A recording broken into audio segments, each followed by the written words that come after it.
नमस्कार, मैं जितेंद्र जैन और आप देख रहे हैं खबर समय जगत। आइए नजर डालते हैं आज की कुछ ताजा तरीन खबरों। भोपाल संविधान निर्माता के तौर पर प्रसिद्ध बाबा साहेब भीमराव अंबेडकर की जयंती हर साल 14 अप्रैल के दिन मनाई जाती है।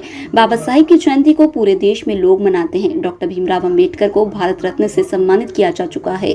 आज उनकी जयंती पर कांग्रेस पार्टी द्वारा राजधानी भोपाल के बोर्ड ऑफिस चौराहा स्थित उनकी प्रतिमा पर माल्यार्पण कर उनकी जन्म जयंती को धूमधाम से मनाया गया।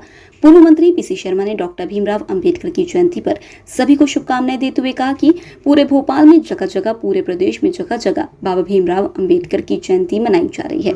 वहीं उन्होंने कहा कि पूर्व मुख्यमंत्री दिग्विजय सिंह, पूर्व मुख्यमंत्री कमलनाथ मऊ में बाबा भीमराव अंबेडकर की जयंती मना रहे हैं, जहां उनका जन्म हुआ है।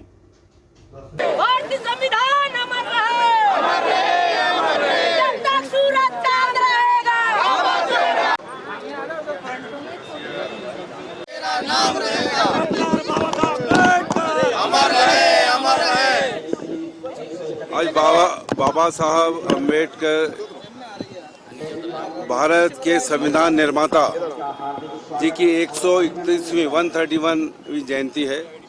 इस मौके पर पूरे भोपाल वासी और मध्य प्रदेश वासियों, भाइयों बहनों को बहुत शुभकामनाएं देता हूं। 2 साल के बाद बाबा साहब की अम्बेडकर जी की जयंती पर रात को भी यहाँ हजारों की तादाद में लोग इकट्ठे हुए और एक पर्व की तरह बाबा साहब अम्बेडकर का जन्मदिन मनाते हैं। और पूरे भोपाल में जगह जगह कांग्रेस जन बाबा साहब अम्बेडकर की जयंती को मना रहे हैं, पूरे प्रदेश में मना रहे हैं। और हमारे नेता पूर्व मुख्यमंत्री आदरणीय कमलनाथ जी, आदरणीय दिग्विजय सिंह जी मऊ जहाँ पे उनका जन्म हुआ था वहाँ पर जाके श्रद्धा सुमन अर्पित करेंगे। कांग्रेस पार्टी पूरे मध्य प्रदेश में बाबा साहब की जयंती मना रही है। बाबा साहब ने इस देश का संविधान बनाया। दलित, शोषित, पीड़ित, पिछड़े, गरीब, इन सबको समान हक दिए, रिजर्वेशन दिया। और चाहे वो अंबानी हो, चाहे गरीब झुग्गी में रहने वाला, सबको रिपोर्ट का अधिकार दिया, जिससे सत्ताएं आती है और सत्ताएं चली जाती है। वो हक दिया, शिक्षा का हक दिया। और ये कहा कि शिक्षा के अलावा कोई दूसरा मंत्र नहीं है। और वही 70 साल से कांग्रेस पार्टी ने उन सब चीज़ों को निभाया। लेकिन एक दुखद प्रसंग ये है कि कल रात को जब 50,000 लोग यहाँ पे इकट्ठे थे तो पूरी लाइट यहाँ पर गायब थी। ये शासन में बैठे हुए भारतीय जनता पार्टी के लोग और प्रशासन में बैठे हुए, ये कितना ही अंधेरा करने की कोशिश करे, लेकिन बाबा साहब के संविधान से उजाला होता रहेगा, लोग प्रकाशित होते रहेंगे। पूरे देश और दुनिया को उन्होंने प्रकाशित किया है अपने संविधान से, अपने मंत्रों से। और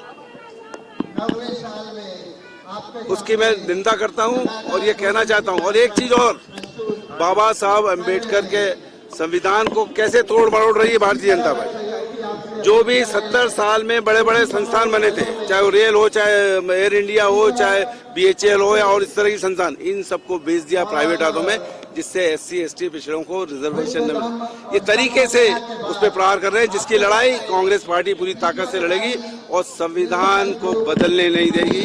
एक बार फिर बाबा साहब के चरणों में सत प्रणाम और सभी को शुभकामनाएं। अपनी ओर से, पूरी महिला कांग्रेस की ओर से सभी को बहुत बहुत शुभकामनाएं और बधाई देती हूँ। लेकिन देश और प्रदेश में जिस तरह से बाबा साहब के बनाए हुए संविधान को बदलने का काम किया जा रहा है, वो अपने आप में ही बहुत ही निंदनीय है। आज जो सरकारें बैठी हुई हैं, उन्हें इन शोषित पीड़ित वर्गों को जवाब देना चाहिए कि आखिर ये धीरे धीरे संविधान को बदलने का काम क्यों कर रहे हैं। भोपाल से खबर समय जगत के लिए संवाददाता शक्ति भारती की report. For latest news, subscribe to our channel and press the bell icon.